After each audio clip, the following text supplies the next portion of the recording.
Hello student, welcome back. So today we will do exercise 6.2. So let us start.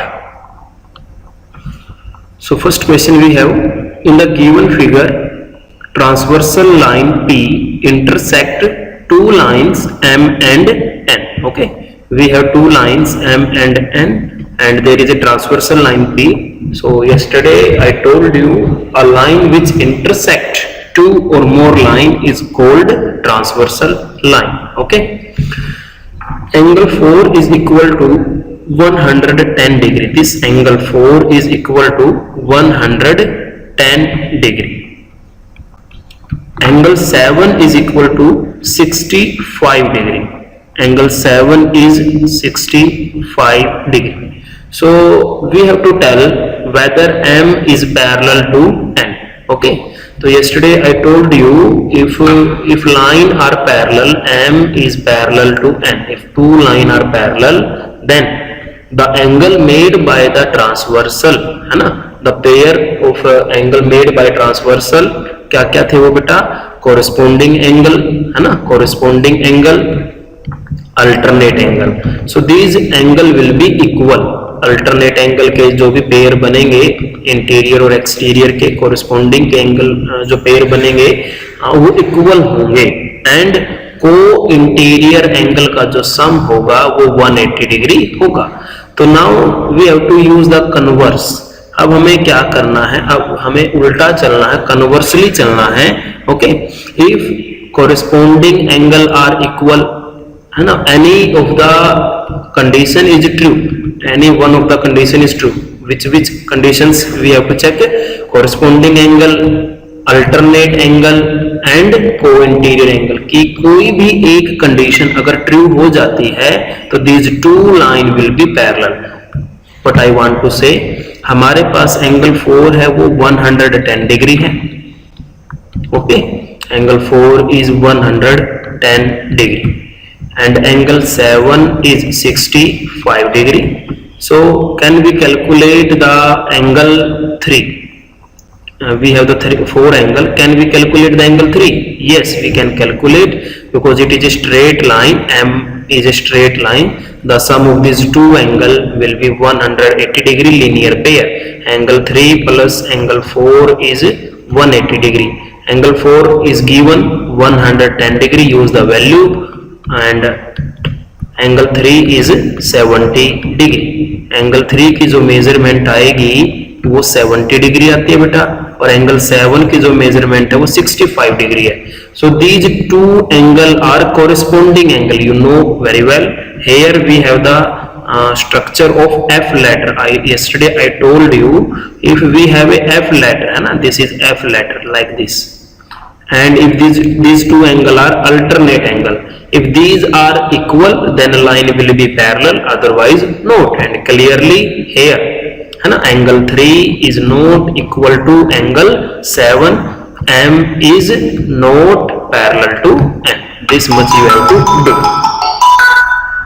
Okay, हाँ जी. Second question है हमारे पास,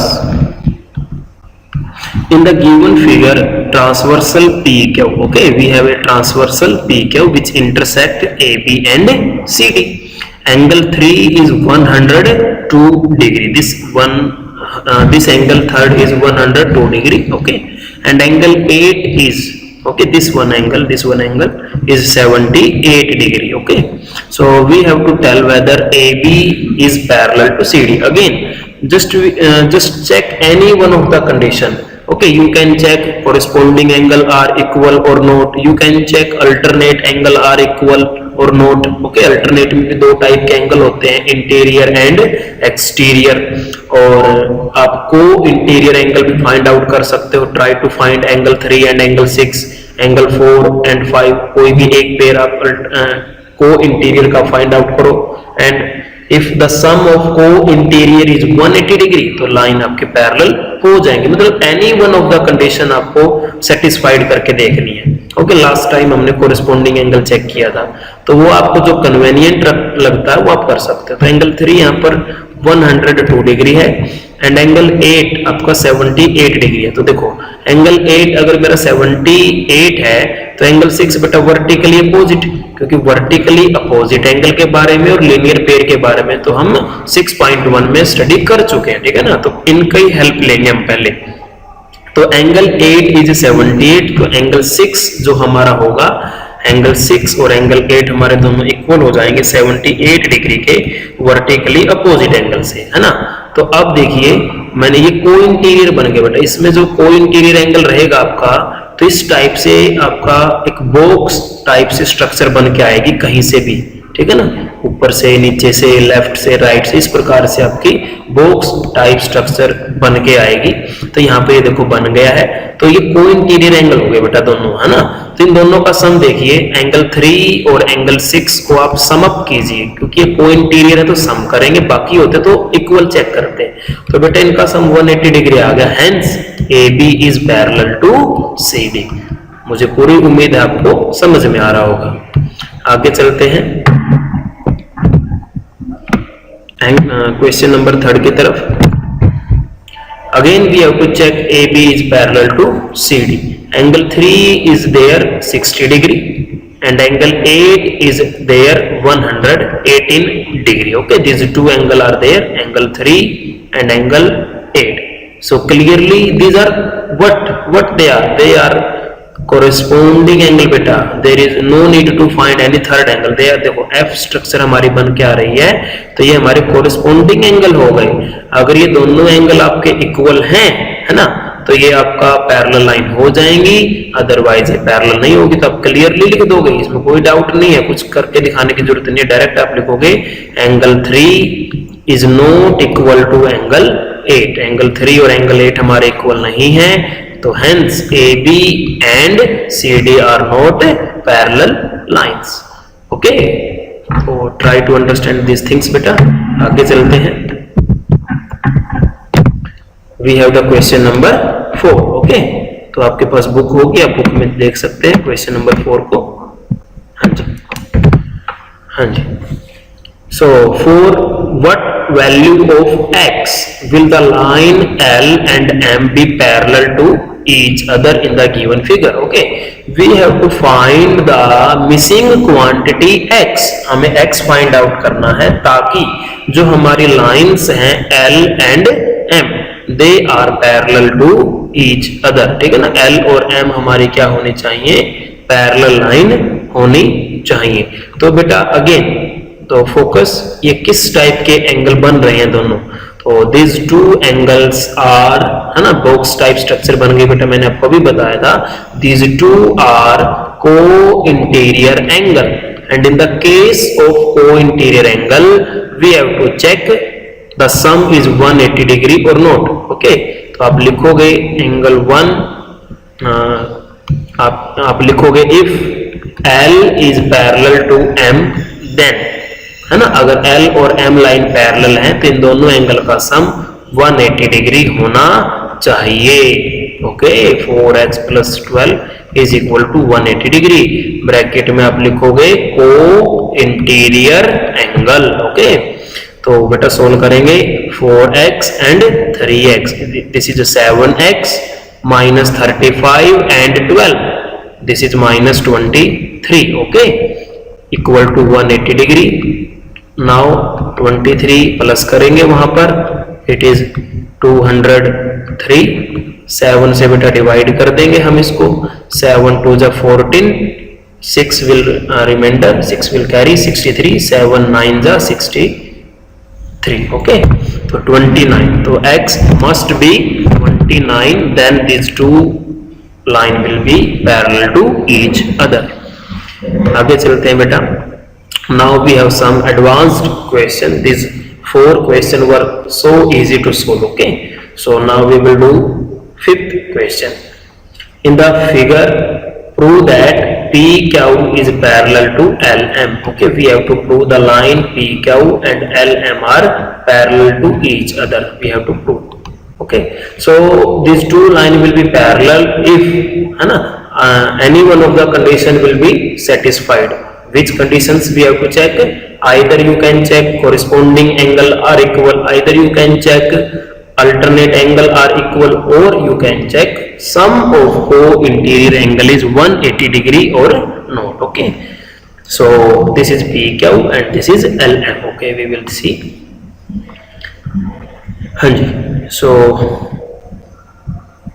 this angle is 30 plus 25, this complete angle. Okay, the name of this complete angle is QRS, है ना. So this complete angle is QRS. So the measurement of QRS is 30 degree plus 25 degree. It is 55 degree. And this angle is PQ, है ना. This is PQ angle. So PQR, sorry, complete name is PQR. So this angle is also 55 degree. So what we can say? We can check PQRS, है ना. ये क्या बन गया बेटा? Z shape बन गई. तो आपको शेप्स याद रहेंगे तो समझ में आ जाएगा. कॉरेस्पॉन्डिंग एंगल में F बनेगा, अल्टरनेट एंगल में आपका बेटा Z बनेगा, और को इंटीरियर एंगल में आपका बॉक्स टाइप स्ट्रक्चर बनेगी. ठीक है ना. So these two are alternate angle and they are equal, both are 55 degree each.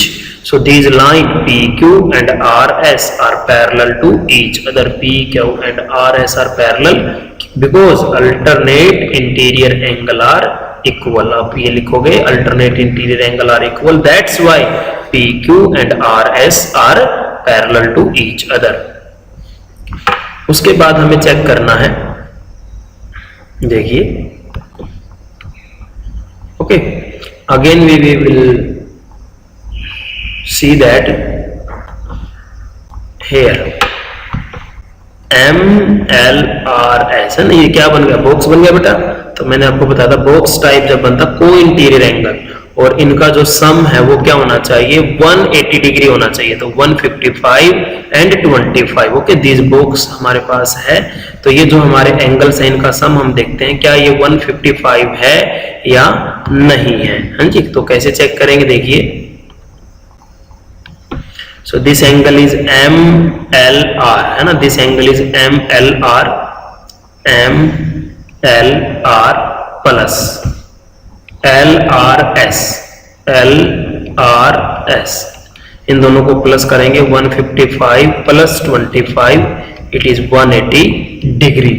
So these two lines are also parallel to each other. LM RS are also parallel to each other. तो हमने क्या prove कर दिया? हमने prove कर दिया PQ और RS parallel है, PQ और RS पैरेलल है, LM और RS पैरेलल है. RS कॉमन हो गया बेटा, है ना. हमने प्रूव कर दिया है LM और RS पैरेलल लाइन है, क्योंकि को इंटीरियर एंगल का सम 180 डिग्री है. हमने प्रूव कर दिया है PQ और RS पैरेलल लाइन है ना. तो क्यों? क्योंकि अल्टरनेट एंगल इक्वल है. दैट्स वाई PQ और LM भी एक दूसरे के पैरेलल होंगे. PQ और LM एक दूसरे के पैरेलल होंगे क्योंकि RS वो कॉमनली पैरेलल हैं. तो this 5 question you have to do today. Okay, आज के लिए इतना ही. Thank you and have a nice day.